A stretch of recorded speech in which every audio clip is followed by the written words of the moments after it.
Oke, selamat pagi teman-teman. Selamat bertemu kembali dengan saya Yohanes Adi Bakti untuk mengajar kalian di mata pelajaran produk kreatif dan kewirausahaan. Nah, di sini teman-teman, di sini saya akan mempresentasikan mengenai dan mengenalkan kalian yaitu mengenai ekonomi dan industri kreatif. Nah, di sini akan kalian simak untuk PPT-nya akan saya share-kan. Saya harap kalian jelas ya dalam melihat ini PPT saya.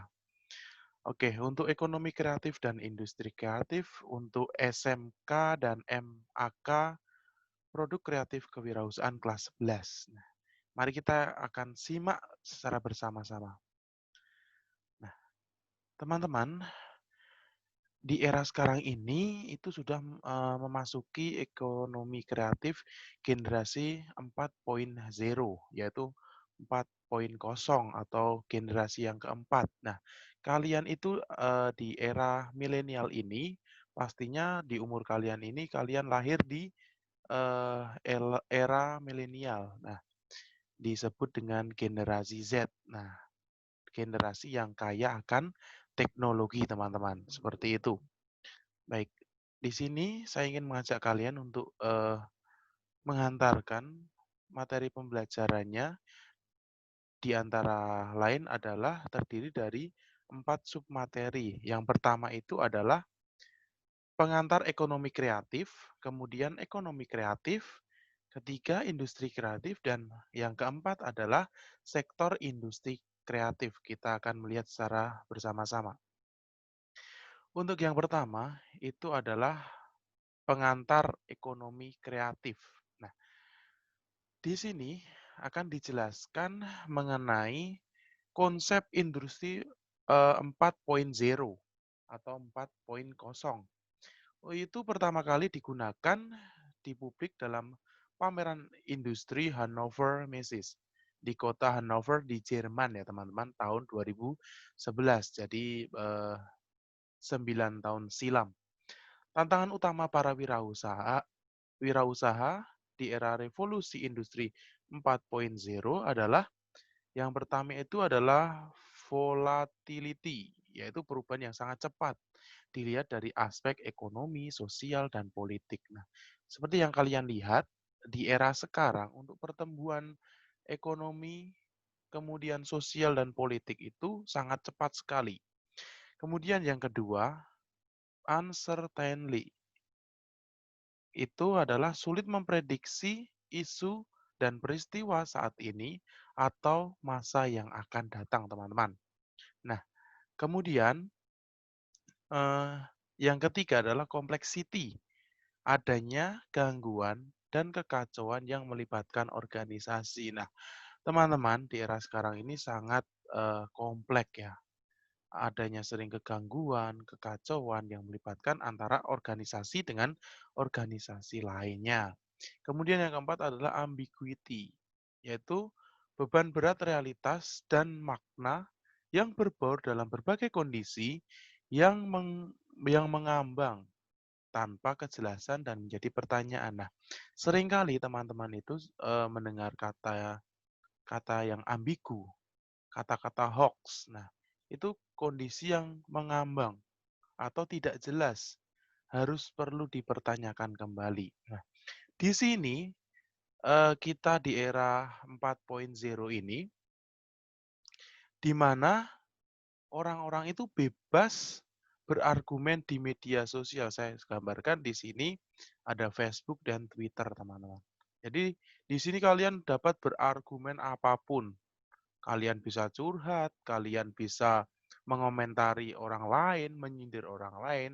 Jadi perlu kalian hati-hati dalam kebebasan berargumen di media sosial. Tentu kalian orang yang terpelajar itu harus mampu mengendalikan emosi kalian. Nah, seperti itu. Nah, di gambar ini dijelaskan jelas orang yang kreatif dan inovatif itu sangat apa ya, istilahnya pikirannya itu campur baur atau ruwet sekali. Akan tetapi, di mana keruwetan dan kepusingan itu terjadi, maka akan melahirkan suatu kreativitas dan inovatif, teman-teman. Seperti itu. Kemudian, yang selanjutnya adalah, nah, ekonomi kreatif. Nah, ekonomi kreatif adalah suatu konsep bidang perekonomian di era ekonomi yang baru dengan mengutamakan kreativitas dan informasi. Konsep dari ekonomi kreatif ini mengedepankan sumber daya manusia yang dimiliki, ide dan pengetahuan yang digunakan sebagai faktor utama dalam proses produksi. Nah, di sini ada kreativitas dalam berekonomi, itu dilihat dari teknologi, explore, industri, thinking, dan yang lainnya. Nah, seorang ahli yaitu John Hawkins, ya fotonya di sini ya teman-teman.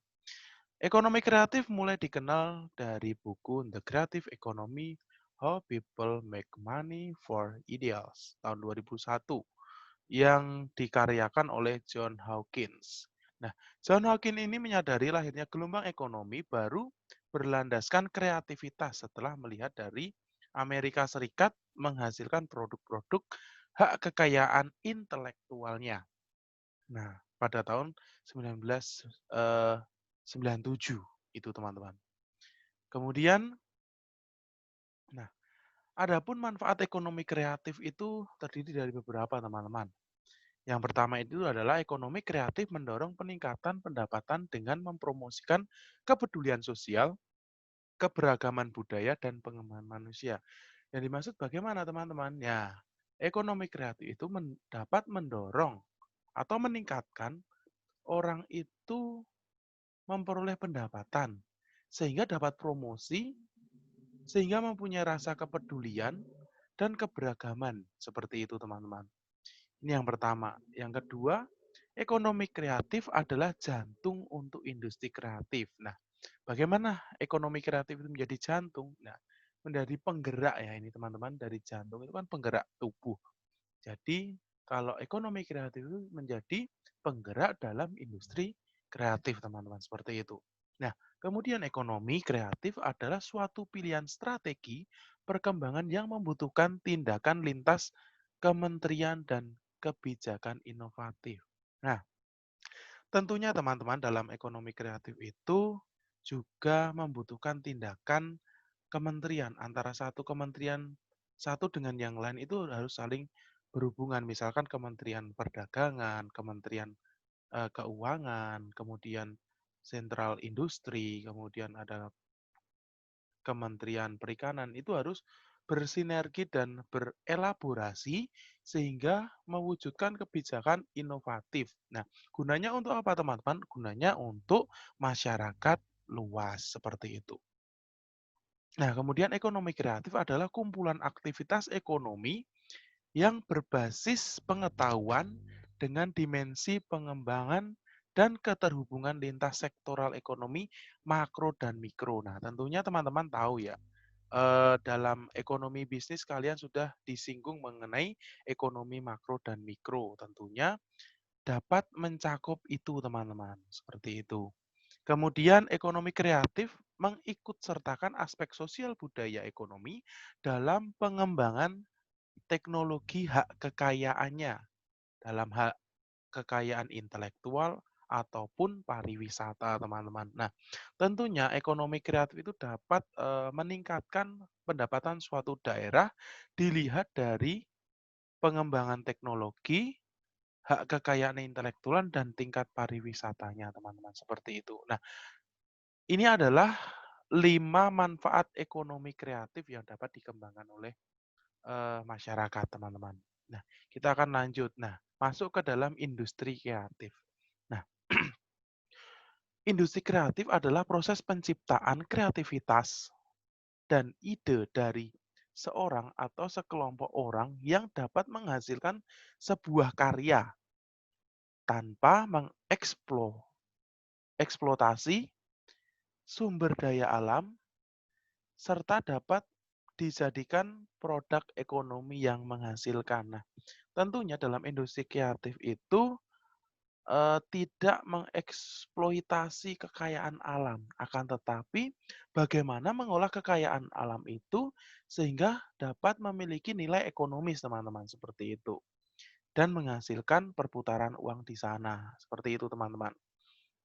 Nah, kemudian selanjutnya kreativitas dapat membuka lapangan pekerjaan yang dibutuhkan dengan mengingat semakin menipisnya sumber daya alam. Nah, tentunya orang yang kreatif itu akan membuka lapangan pekerjaan bagi orang-orang di sekitar. Misalkan bagaimana teman-teman?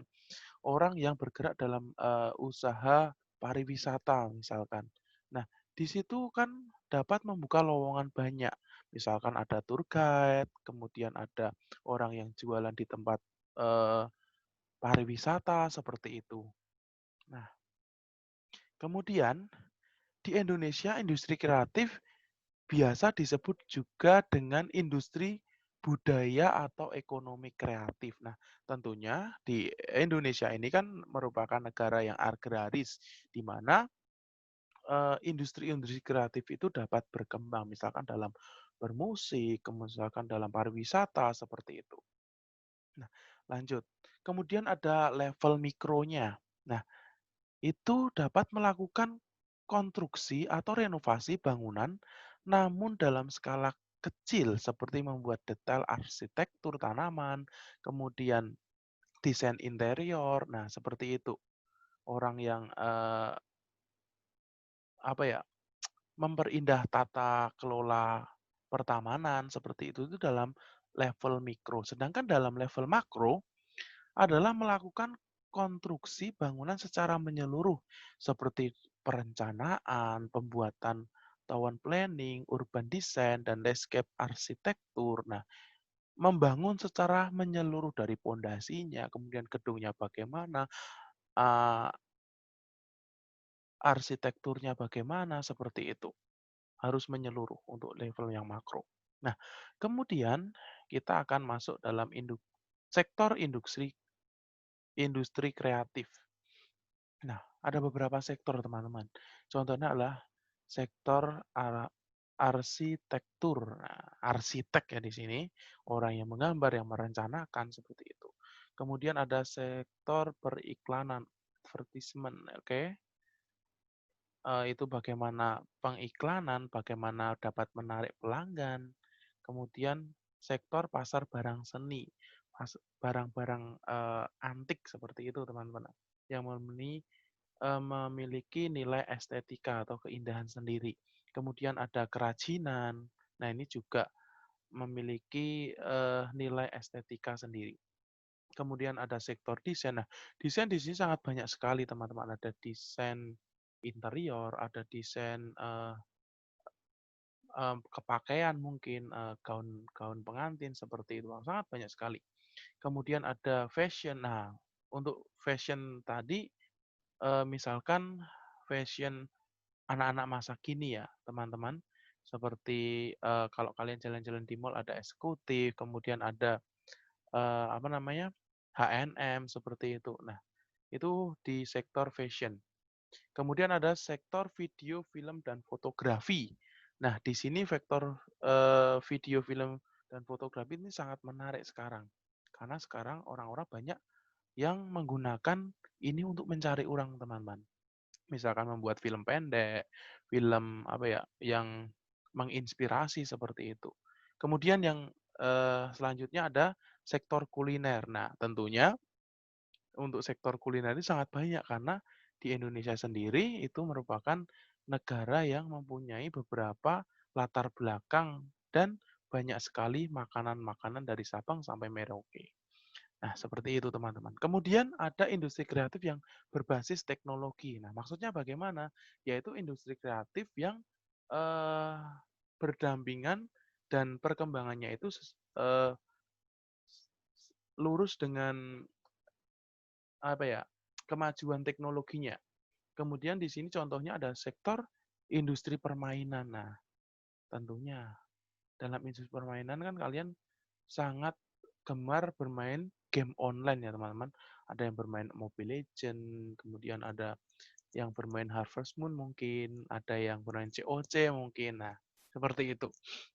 Kemudian ada sektor industri musik. Nah, di mana industri musik ini juga sangat berkembang untuk meningkatkan daya kreativitasnya.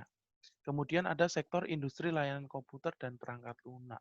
Bagaimana mengoperasikan komputer, bagaimana cara menginstal Windows yang terbaru, seperti itu. Kemudian ada sektor industri pertelevisian. Nah, tentunya untuk televisi sekarang itu adalah harus apa ya, smart TV ya gitu ya. Kalau enggak ya kalah dengan YouTube sekarang untuk pertelevisian. Nah, banyak acara-acara TV yang ditinggalkan dan ditutup karena orang-orang memilih acara-acara yang ada di YouTube, seperti itu. Kemudian ada sektor media sosial, tentunya dalam sektor media sosial ini dapat kalian gunakan yang untuk berdampak positif ya teman-teman. Misalkan kalian dapat apa ya, berjualan di situ, ada perputaran ekonomi di situ, sehingga kalian mendapatkan profit atau sebuah keuntungan di situ. Nah, teman-teman, saya kira pembahasannya itu sampai di sini dulu teman-teman. Semoga pembahasan di video pembelajaran ini sangat menarik. Sekian dan terima kasih teman-teman. Akhir kata, salam sehat selalu dan salam AMD.